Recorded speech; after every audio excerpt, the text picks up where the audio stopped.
Bonjour à toutes et à tous, bienvenue dans ce live métier en coulisses. Bonjour Axel. Bonjour.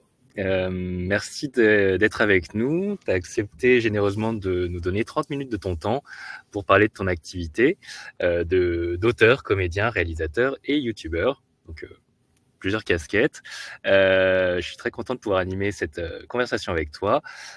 Pour ma part, je suis Nicolas, pour me présenter rapidement à nos spectateurs. Je travaille chez Chance au sein de l'équipe produit où j'aide à concevoir nos interfaces digitales. Donc aujourd'hui, j'aurai une casquette d'animateur. Toutes les questions sont les bienvenues pendant le live. L'idée, c'est vraiment que ça soit interactif.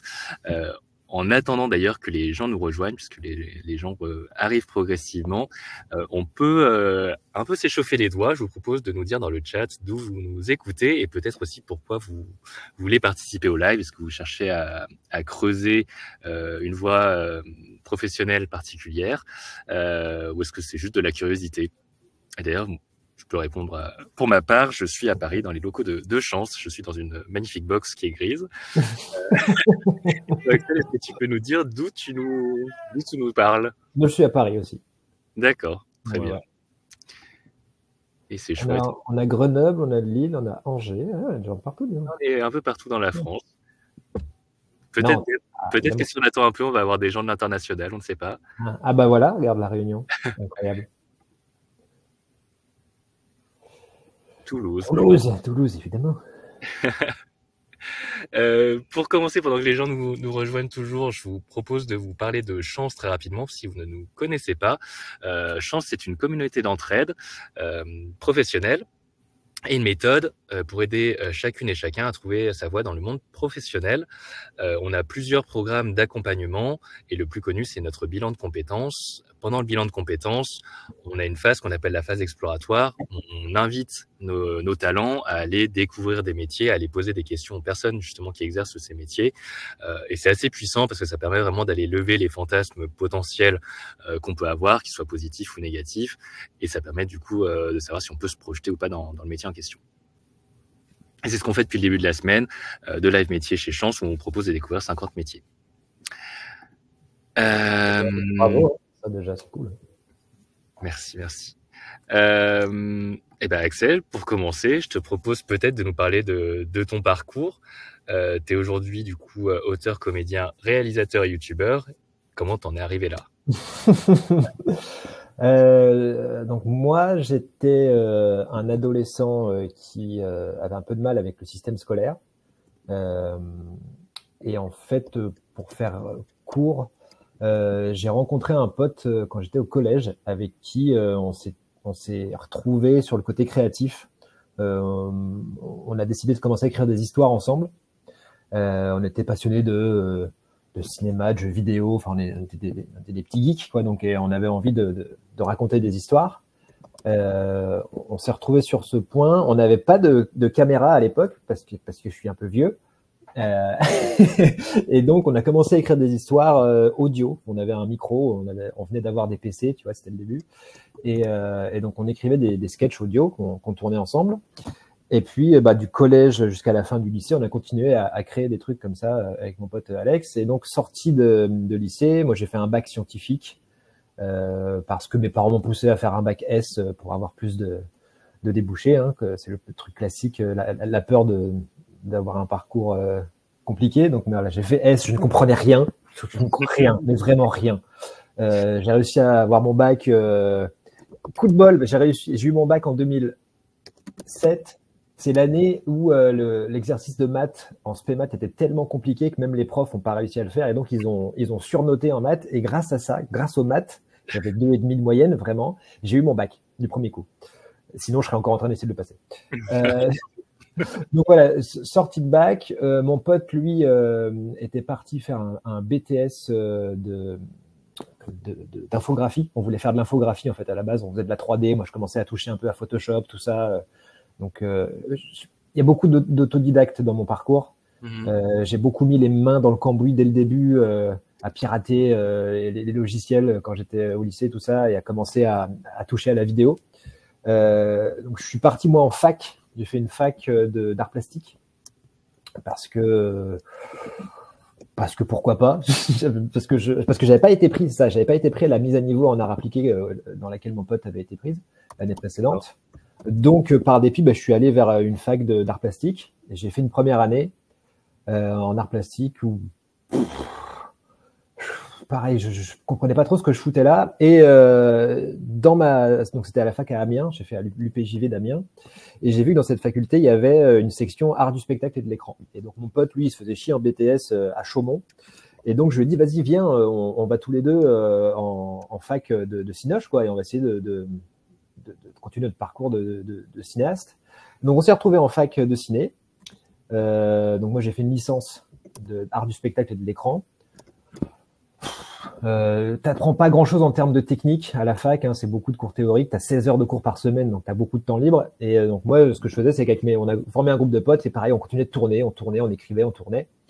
Donc moi, j'ai beaucoup appris à faire du montage vidéo, notamment pendant ces années-là. J'ai eu ma licence, et là, je me suis dit, ok, si je veux faire du cinéma, il faut que j'aille à Paris, parce que c'est là-bas que ça se passe apparemment. Ça me faisait très très peur d'aller à Paris, parce que moi, je suis né à Charleville-Mézières, dans les Ardennes. Donc j'aurais pu aller directement faire des études à Paris, mais j'avais peur. Voilà, j'étais un petit provincial, j'avais peur de la grande ville. Et en sortant de la fac, je me suis dit, ok, il va falloir que j'y aille. Donc je suis parti à Paris. Je me suis inscrit dans une école de montage qui est le CLCF, Conservatoire libre du cinéma français, qui est une école privée, hein, comme beaucoup d'écoles de l'audiovisuel. Sauf que celle-ci se disait un peu différente parce que c'était la seule qui te donnait un diplôme reconnu par l'État.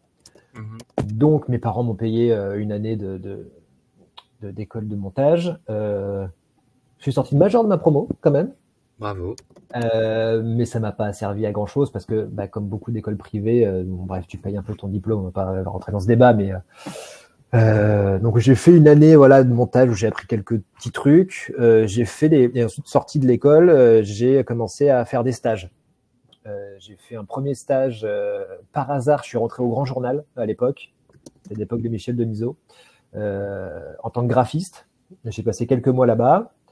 Ensuite, j'ai fait un deuxième stage dans une boîte dans laquelle c'est moi qui apprenais aux gens à faire du montage. Je me suis dit, ok, je vais pas apprendre grand-chose ici. Et en fait, pendant presque 2 ans, j'ai accepté tous les boulots qu'on me proposait en tant que monteur, la plupart du temps pas payés.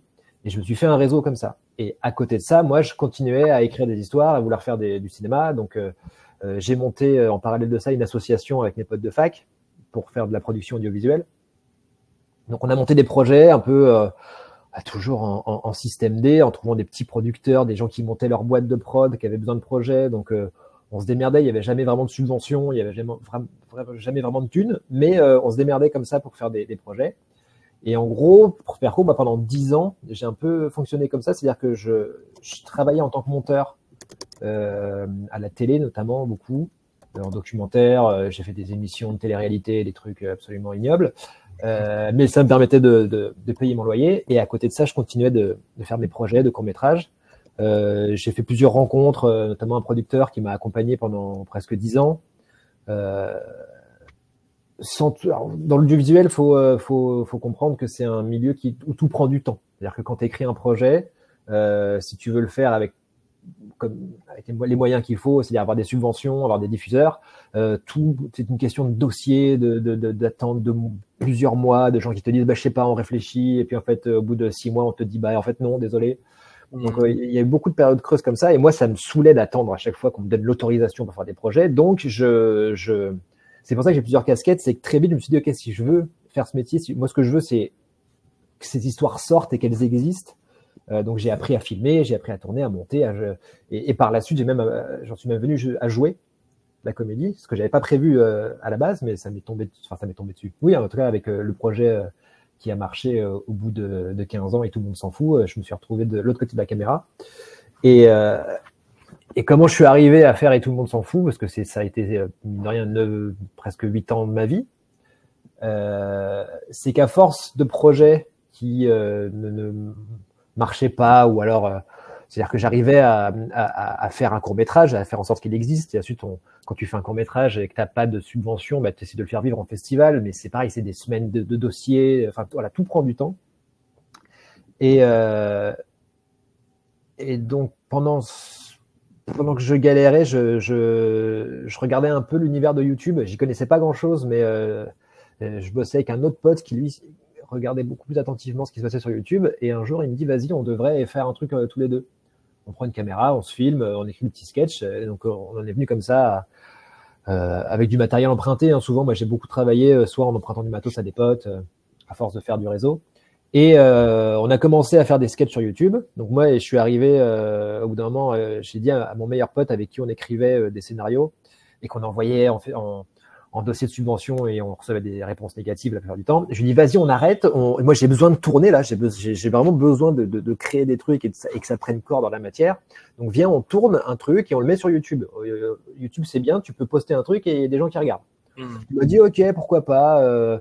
Et puis un dimanche, voilà, on s'ennuyait et on a créé le premier épisode de Tout le monde s'en fout dans sa cave en faisant ce qu'on savait faire, c'est-à-dire qu'on a créé un personnage, on a parlé d'un sujet qui nous tenait à cœur. Donc, le premier épisode, c'était sur les femmes, place des femmes dans la société, et on a juste voilà sorti un truc qui nous plaisait à nous, qui nous faisait rire, qui nous faisait kiffer quoi. Voilà, on s'est dit on a un personnage de fiction, etc. Et puis bon, on a fait un buzz il y a 8 ans de ça, en 2017. Et là, donc, tout a changé parce que tout d'un coup, on avait un truc qui marchait, on n'avait pas du tout prévu que ça fasse autant de bruit. Et là, on s'est structuré. C'est-à-dire que le succès de Tout le monde s'en fout, il y a une phrase que je cite souvent d'un producteur reconnu, je ne sais plus comment il s'appelle, mais il dit réussir du jour au lendemain, ça prend 15 ans. Et c'est vrai que Et Tout le monde s'en fout, ça a été le énième projet, à force de ne pas lâcher, qui a fonctionné. Et en fait, on s'est fait repérer parce qu'on avait de la qualité d'écriture, puisqu'on écrivait, mon pote et moi, depuis toujours, de la qualité technique, parce que moi, j'avais appris à tout faire pour pouvoir faire des films, de la qualité de montage, parce que ça avait été mon métier pendant 10 ans.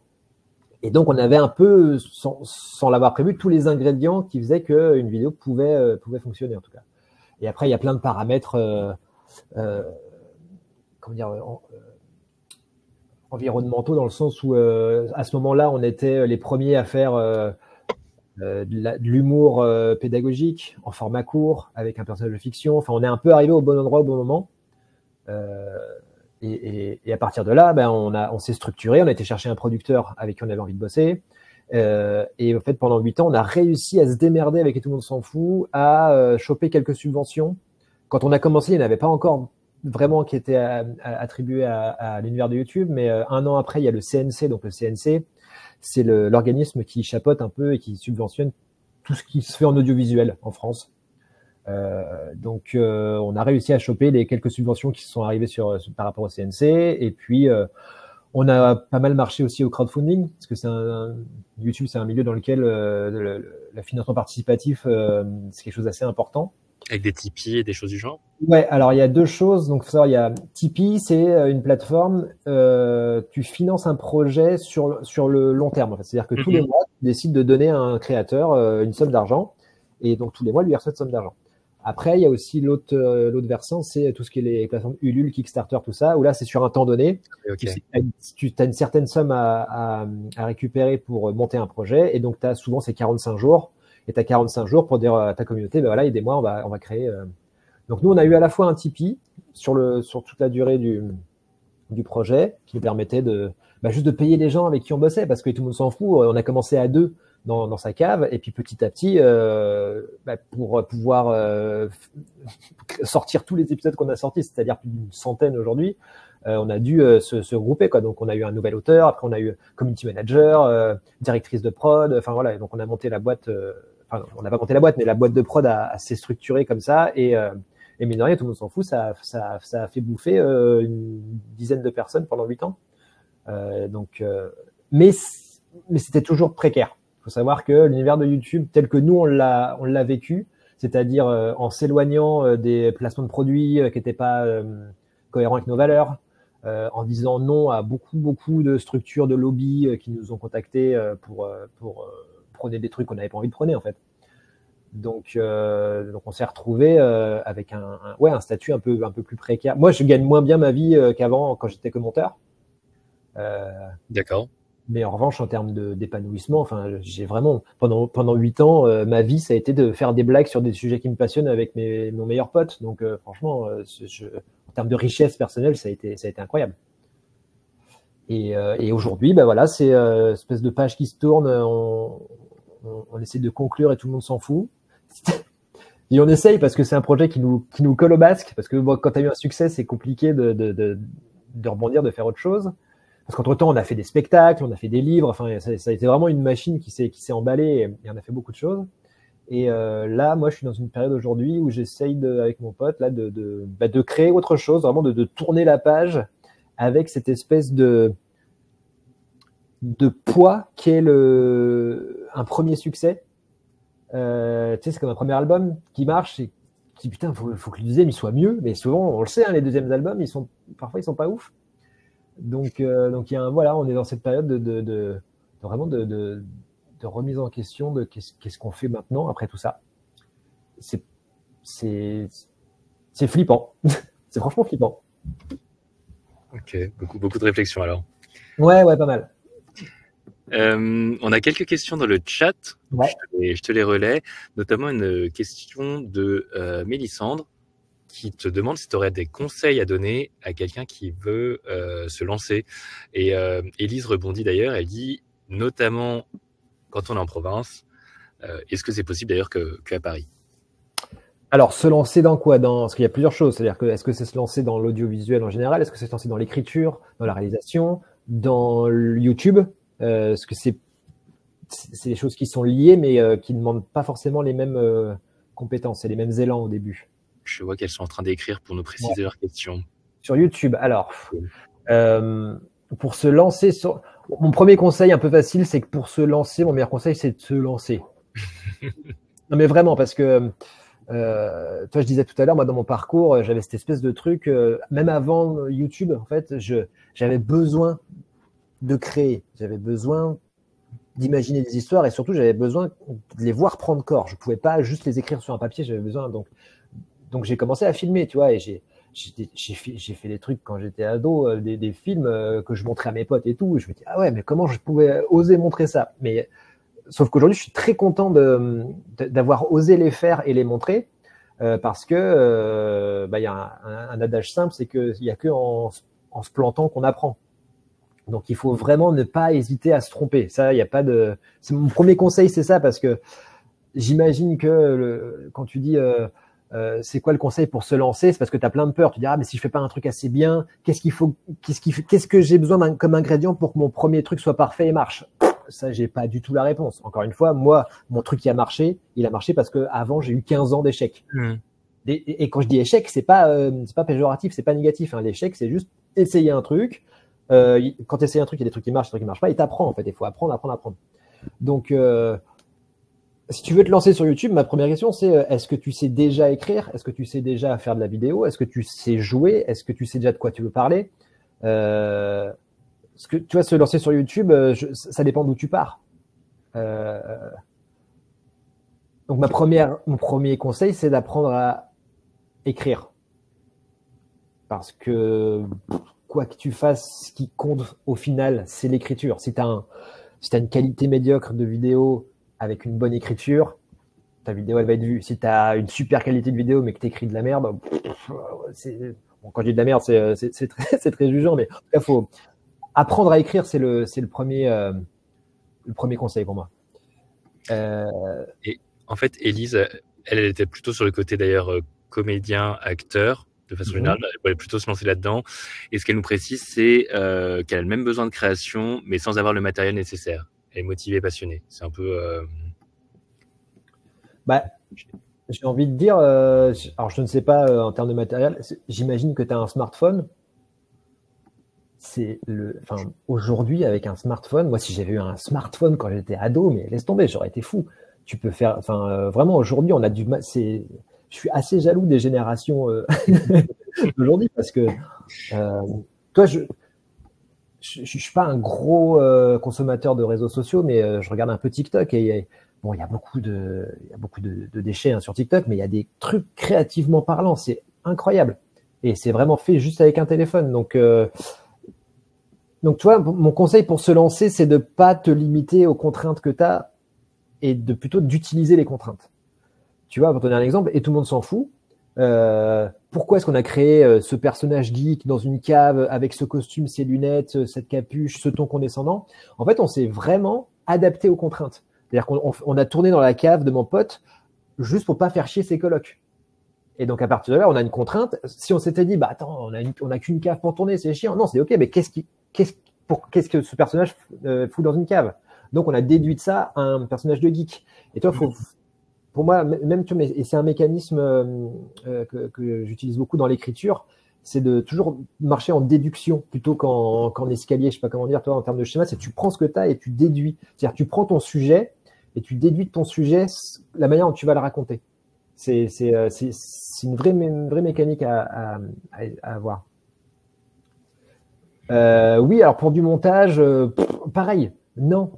Tu prends ton smartphone, tu télécharges Adobe Rush, c'est gratuit, c'est une application gratuite mise en place par Adobe.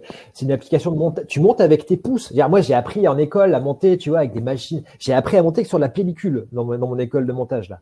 Aujourd'hui, tu fais du montage avec un pouce. Mais vraiment, et les outils, même l'outil de montage de TikTok, c'est un truc de malade. C'est plus performant que beaucoup d'outils de montage professionnels. Donc vraiment, c'est ça, je te dis, mon meilleur conseil pour se lancer, c'est regarde pas ce qui te manque. Regarde ce que tu as et utilise ce que tu as. Parce qu'aujourd'hui, vraiment, dans ton téléphone, tu as tout pour faire des films.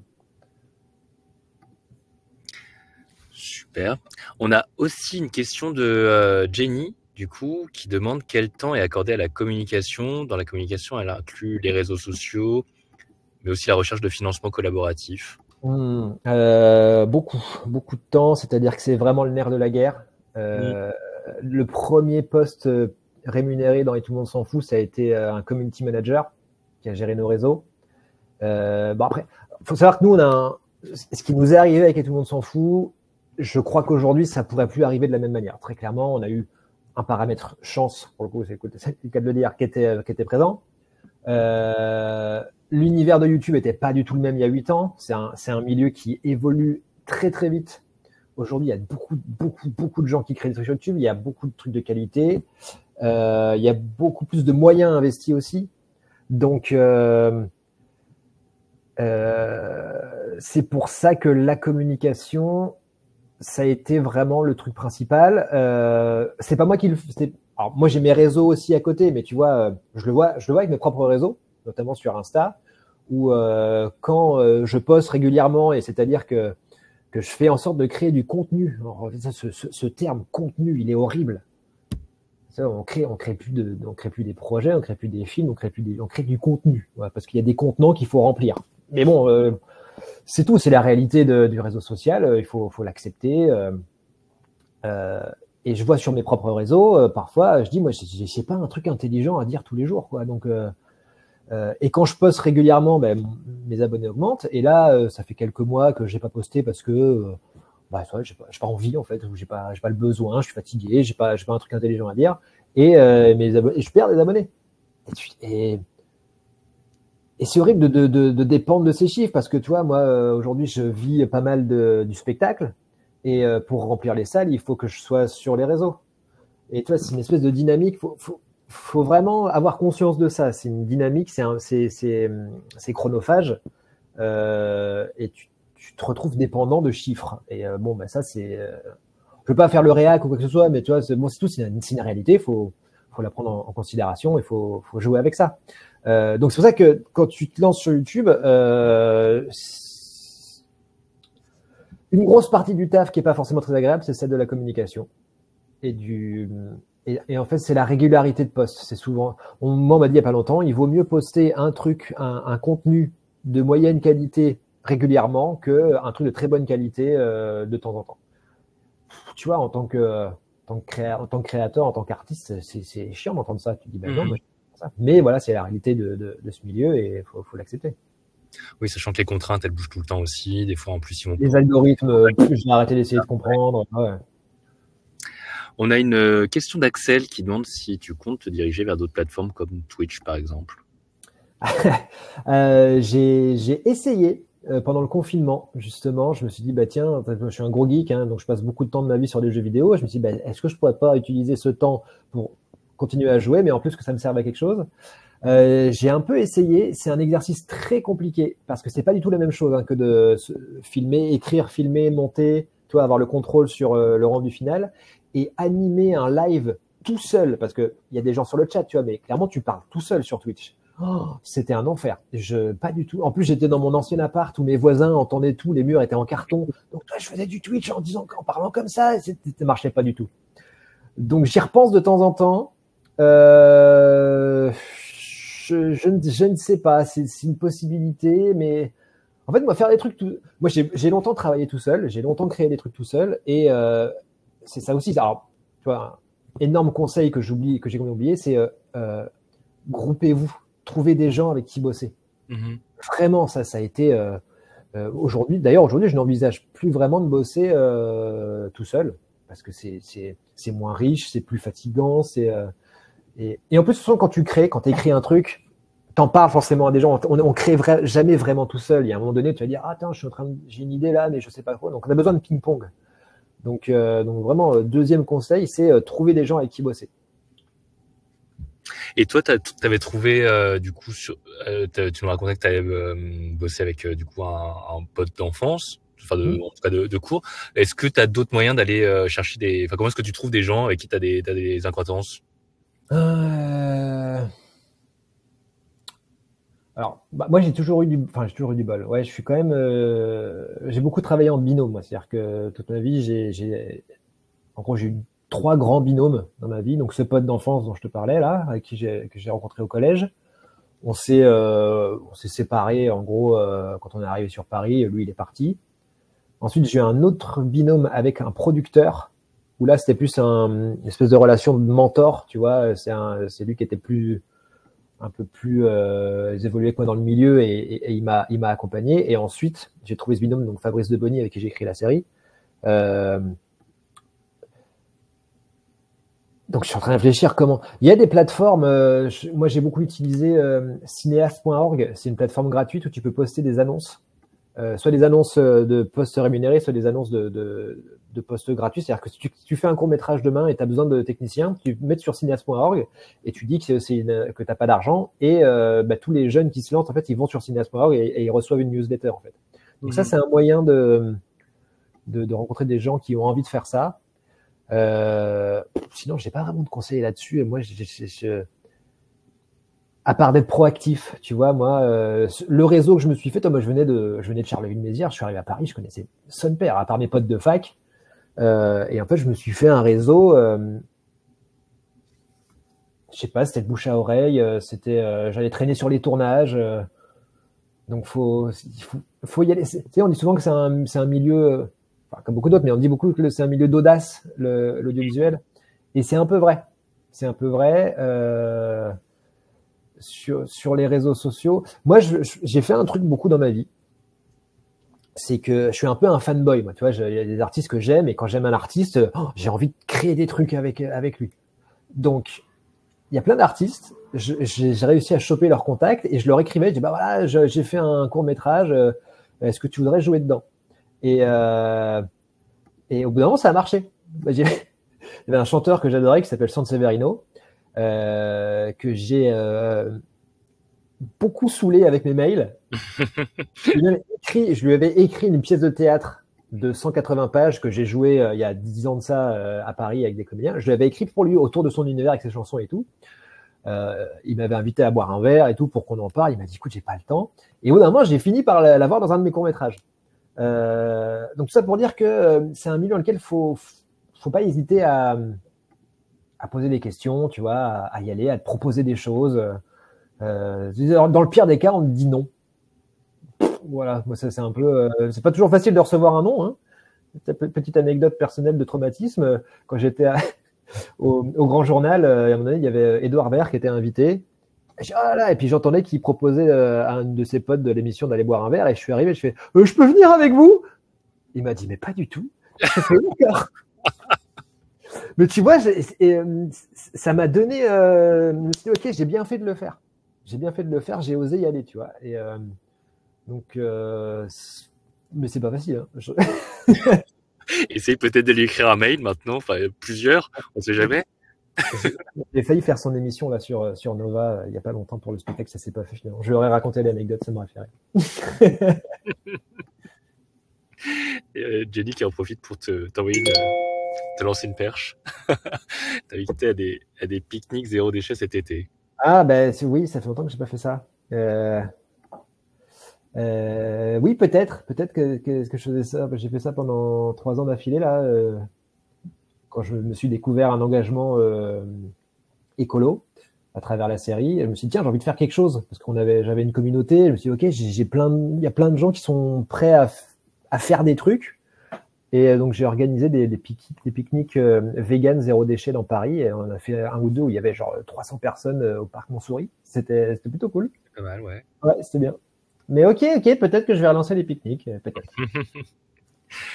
Mais je vois que l'heure tourne, donc en fait, Ah oui, déjà? Eh oui, oui. On arrive déjà à la fin du live, donc je tenais vraiment à te remercier à nouveau, Axel, d'avoir pris du temps pour nous parler de ton parcours et de partager des informations avec nos spectateurs. Avant de nous quitter, je voulais vous parler d'une initiative qu'on vient de lancer chez Chance et qui nous tient particulièrement à cœur. C'est l'initiative 3 minutes pour les autres. C'est gratuit et c'est un service qui vous donne accès à la communauté d'entraide Chance. En vous inscrivant, vous allez recevoir toutes les semaines une liste personnalisée de 10 personnes à qui vous pourriez donner un coup de pouce professionnel. Si vous le souhaitez, évidemment, c'est simple, c'est gratuit et ça prend l'idée du nom, c'est que ça prend 3 minutes par semaine d'aller regarder la liste de 10 personnes. Et ça peut vraiment changer des vies. On a des belles rencontres dont on a des échos tous les jours.